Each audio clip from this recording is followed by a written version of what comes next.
Hi, ladies and gentlemen. It's been a while. Welcome back to Simon the Sorcerer 2, and I'm joined by the one, the only, Retro Kaiser. Ahoy, hoy! How is everybody today?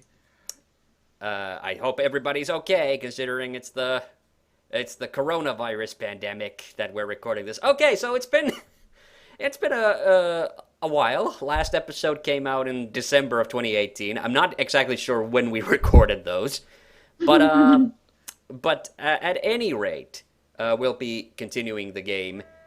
And last time, Simon got dropped in the hole, and here's tough-looking guy, whom we're pretty I sure. pity the fool. Yeah, pitying the fool. Let's talk to him. Excuse me? Quiet, fool. I'm thinking. And I hate fools talking while I'm thinking. Don't I know you from somewhere? I said, quiet, fool. I'm trying to work out a way to escape. That's not a. My God, Yeah, sorry. yeah, that isn't a half bad B.A. Baracus impression. Yeah, considering that this was done by a bunch of white British guys. But I say that model though, it kind of looks a little bit more like an Abobo from Double Dragon than it does Mr. T though. Yeah. I mentioned all the way back in the old recordings is like there's a lot of, and actually on this pirate ship, because the next whole part of the game is going to take place on this pirate ship. There's going to be lots of characters with really big heads, so it's just kind of funny. Oh yeah, and that's the other big difference. Last time when we were doing this, we were doing this the Gabriel Knight 3 style, where I had pre-recorded episodes. Now I'm actually playing live. Right as I'm talking right now, I'm whirling the cursor around. Whoa, careful that crosshair! You might shoot somebody with it. Oh, right. What's a funny thing we can ask him? Luckily for you, I'm the And there's a. I was gonna ask for number 4. Visit us a way out of here, then. Well, I will. I keep getting a bit distracted because the CD is spinning. Just to remind people, this is not some kind of virtual download thing. This is me playing the actual game off the original CD-ROM on ScumVM, and whenever the CD starts spinning, it always like scares me. Yeah. That used to be the case for me when I played Rayman 2 on the PC back in the day, because it span like real fast. It scared the living out. It's like it was gonna turn into like a buzzsaw, shoot out the computer and chop my head off. Oh, boy. Granted, I was like 10 at the time, so that fear was real. Magic, get me out of this jam. That's the other thing when I upgraded this do you know? PC of mine with a solid state drive. Like, I was just stunned by how quiet the computer suddenly got just because the old hard drive wasn't, like, spinning anymore. Alright, let's look at the skull. There's a cool skull here. It's got an eye patch on it. Yes, and we'll take it. Alright, and we're gonna have a run-in with another character. I don't know if you I've left remember. the skull, but taken the eye patch. If you remember this from the previous episode. Where do you think you're going, eh? Sorry, it's a bit stuffy in here. Mate? Oi, mate. Yes, Captain. Okay, you pair of lily-livered, goose-pimpled landlubbers, pay attention. I have, after head. careful deliberation, Yeah, I love that. I'm not going to sell you as slaves after all. In order to satisfy my desire for sadism, I probably mentioned this in an older episode, is that I think the AdventureSoft guys, they were really big into making big animations, so that's why these characters all have giant heads. Captain, not now, not now. I'm dealing with. This is really funny, I don't want to talk over this. And I shall watch with great pleasure as you. Captain. Will you stop interrupting, please? It's quite important, Captain. I'm sure it can wait 30 seconds. No, where was I? Oh, yeah. I shall watch with great pleasure as your necks break and you suffer excruciation. I really think you ought to know, Captain. All right. But it had better be important. We haven't got a yardarm, Captain. No yardarm, you say? No, Captain. Why not? We've never had one, Captain. Right. In that case, at midday precisely, you shall suffer the horrors of the torture chamber, where hot... Captain? We haven't got a torture chamber either, have we? No, Captain. Sorry, Captain. No yard arm, no torture. This feels very Monty Pythonish. Have anything dangerous on this ship? Not really, Captain. Health regulations, Captain. Yeah, especially with that. Wait a minute. I actually did watch Monty Python and the Holy Grail over Easter. Let's So. make a change of plan. Nice. At midday precisely, the pair of you shall walk the plank into the shark pit. We do have a plank, don't we? That's not too much to ask, is it? No, Captain. It's just that, Don't tell me it's against regulations, is it?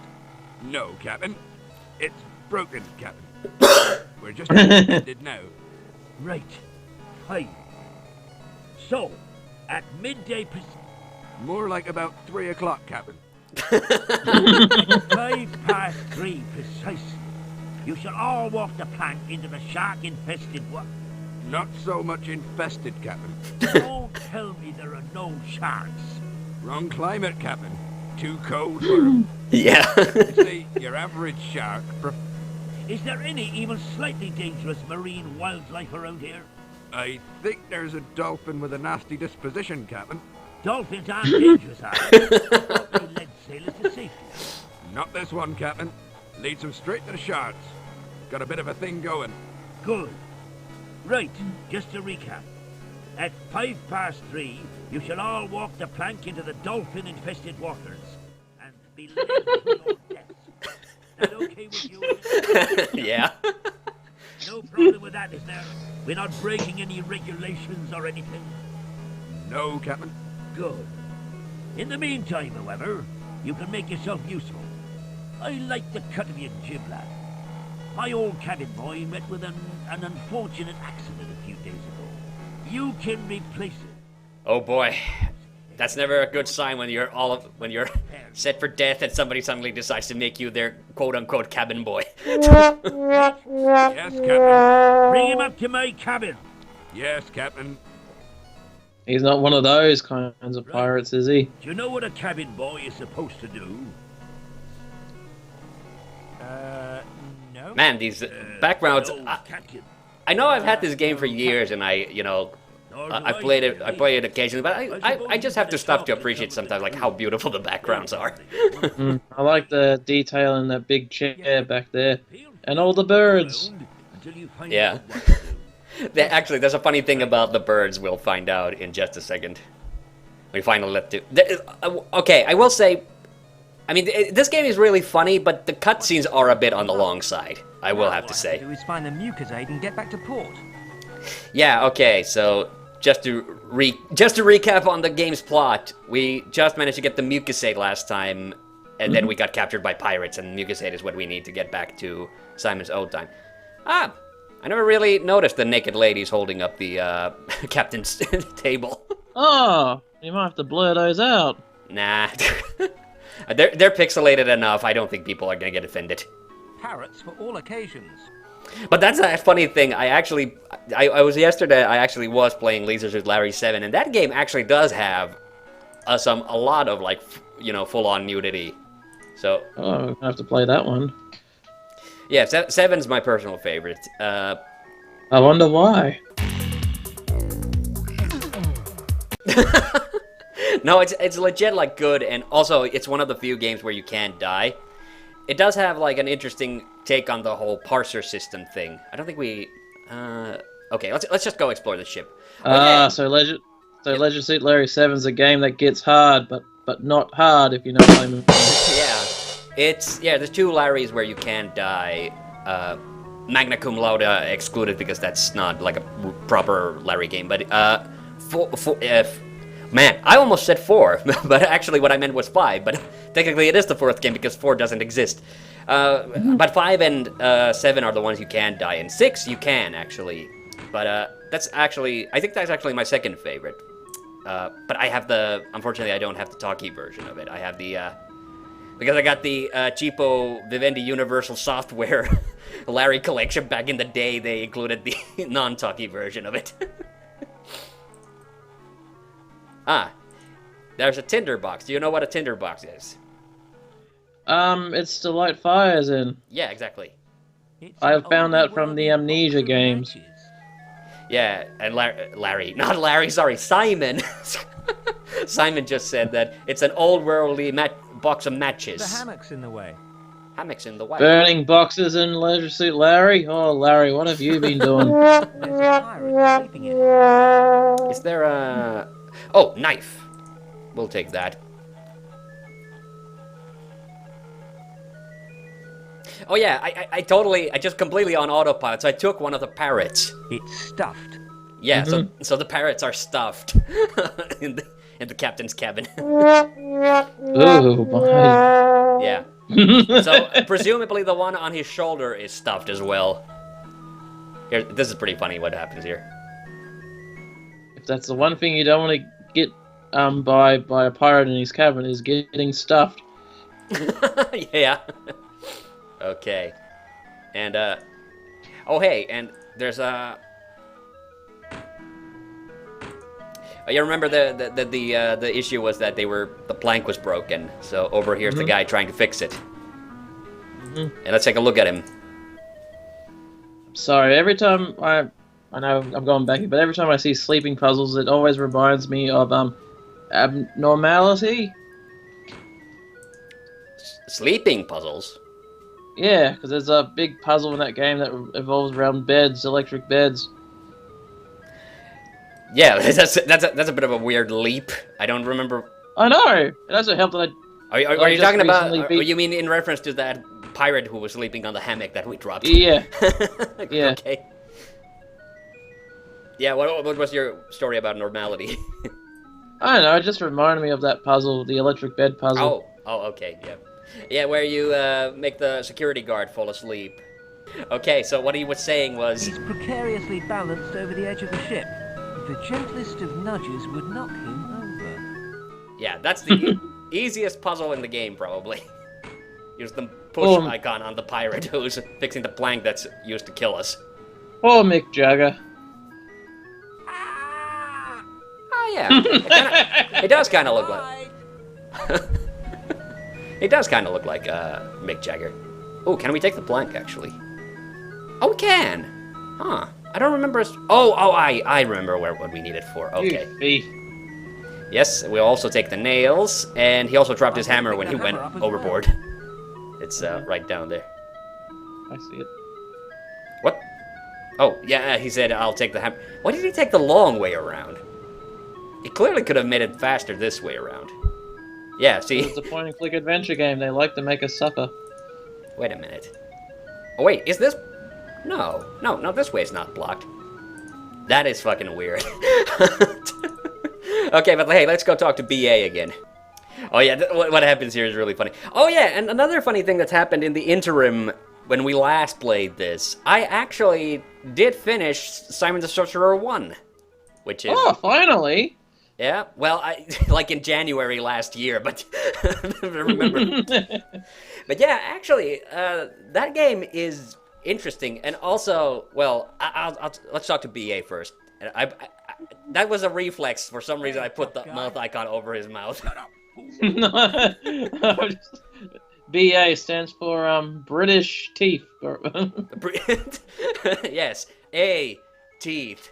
Teeth spelled with an A. It's silent. Oh, hey, look, I'm really convinced that you're the guy out of the A-team. I don't look nothing like him, fool. And if you say that again, I'll break your face. You really Yay, need to Simon, you be racist. relaxed. All that anger is bad for your blood pressure. Hey, tough guy. Shut up, fool. all right. And here's an important thing. You don't happen to have a welding torch on you by any chance? So what if I have, fool? Can I borrow it? I ain't got a light. Otherwise, I would have cut myself free. I think I know where I can find a light. Okay, fool. But I'd better get it back, or you is history. Oh boy, that looks questionable. Just digs around in his Hey pants. baby, you want to see my blowtorch? I keep it in my pants. Yeah. Oh boy. That reminds me of Larry 7. Like, one of my favorite things about that game is like when you go talk to all the different ladies, and there's the country music duo. It's a mother and daughter duo, and they're called the Jugs. And the daughter's called Why Don't Ya? Oh yeah, and I think the wait, no. What's the mom? I think the mom was called Do Me. So. And then of course the mom always goes like, "Why don't ya? Hush now."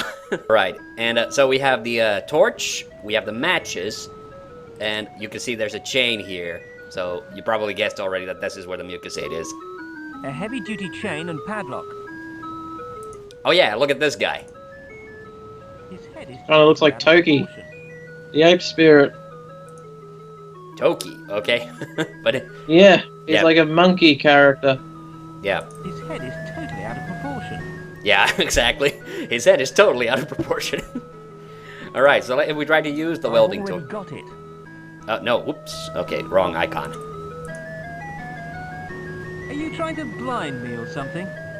Oh, so yes, we need something else. We need something to protect our eyes, and we look at this pirate here. He's coiling rope. Oh. Well, but you can tell he's wearing sunglasses. Hello? You must be the new cabin. And there's Keith Richards. You got it. You any good at knots? I don't know. I've never tried. No. So, matey?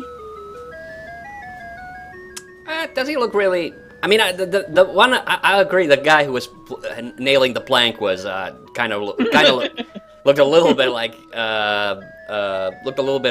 Mick Jagger, but Keith Mick Jagger. yeah, but this guy, I don't know. Maybe the slightest bit. Well, I guess he looks a bit more like Prince Charles than anything. Yeah. What's with the shades? CD load. With the best I could do, I'm afraid. I can't get hold of a proper eye patch. I feel a right idiot like this. Captain is one enormous dick. Enormous dickhead. Tell me something I didn't know. When we agreed to take him, he told us he was Long John Silver. Turns out he's really called Long John Silver. Watch out. Oh, that's a dad joke. Oh yeah, but there's a darker side to that Long John's bit. We'll see in a minute. Would you say we swap your shades for my eye patch? Really? No problem. I'm just glad didn't make a dick joke out of Long John Silver. Hehe. Okay. Wait, can we use the wear icon on those? I don't think that would improve my image any. Nope. Okay. We'll just try to use it on a chain, but it won't be that easy. Because look who it is. It's the enormous dickhead. What do you think? Who has an enormous head. Just checking the door, Captain. Keep away from this door, boy, or else. No problem. Good. Oh yeah, and so I played Simon the Sorcerer 1, and actually, I noticed that quite a few of the voice actors in this game were actually in that first game. So Calypso's voice actor is in that. But funny enough, like, I realized Calypso doesn't actually appear in the game. He just calls you on the phone towards the end. But the same voice actor is also the in that game, he's the owl who gives you hints for the puzzles, which is kind of a nice touch. Oh yeah, and the bad guy, Sorted, also has the same voice actor. A lot of the other ones aren't the same, I think, because, well, yeah, Simon has a completely different voice actor, because I think the voice actor they got for Simon in that first game, I think is one of the actors from Red Dwarf, but I'm not completely sure. I might be mixing it up. You know Red Dwarf, right? That TV Yeah, it's one of the best sci-fi comedies of all time. I'm trying to think, what character would his voice have been in Red Dwarf? Like, it's definitely not one. It definitely doesn't sound like Cat. Not this Simon. Not this Simon. This Simon is different. I'm talking about the Simon in the first game. Ah, okay. Yeah. So the Simon in the first game was by famous actor. And this one, I don't know who the voice actor for this Simon is, because I don't think there is a voice cast, or it might be at the start of the game and none of the characters are credited. It might be actually one of the Woodruff siblings, because they were kind of the two guys who were the kind of main designers, and one of them is called Simon, so it might actually be Simon Woodruff. And the same Simon is in the third game, the 3D one. I still haven't beaten that one, although I did give it a good try at one point, but it's... Wow. What? That was just the trivia. I was just going, wow. That Alright. sounded more sarcastic than what it was meant to be. Yeah. Ah! Nuclear waste! Oh yeah, that's the mucusade. Yeah, it has the radioactivity symbol on it. Because remember, it produces 1.21 gigawatts, or some similar number, yeah. Yeah. I like the sword. It's a stereotypical pirate's treasure chest. Yeah, I love the way they've stacked it, too. Very British. It must have been a real mug who said crime doesn't pay. Is that the Holy Grail in there? Where? The thing that well, that is what could be just a chalice. Just a generic chalice. Not, I mean, it doesn't... I mean, if we go by let's say, that could be the Holy Grail, that could be Excalibur. Yeah, if we go by the Indiana Jones movie, it should be made out of wood, not gold. But the thing about this stack of treasure chests, it reminds me of the opening... Well, not the opening cutscene, but the second opening cutscene of Escape from Monkey Island, when Guybrush, like, puts one of the big chests, like, on top of, like, what's like, basically, like, a paper package, or a cardboard box, basically, and just smashes it. Alright. But we got the mucusade, but now we have to get the ship to turn around. That's our next goal. And, actually, we're getting to the end of the episode already, so I think we have to... Ah! Yeah, we have to pause it, and we'll figure that out next time. So, see you then. Bye! Bye.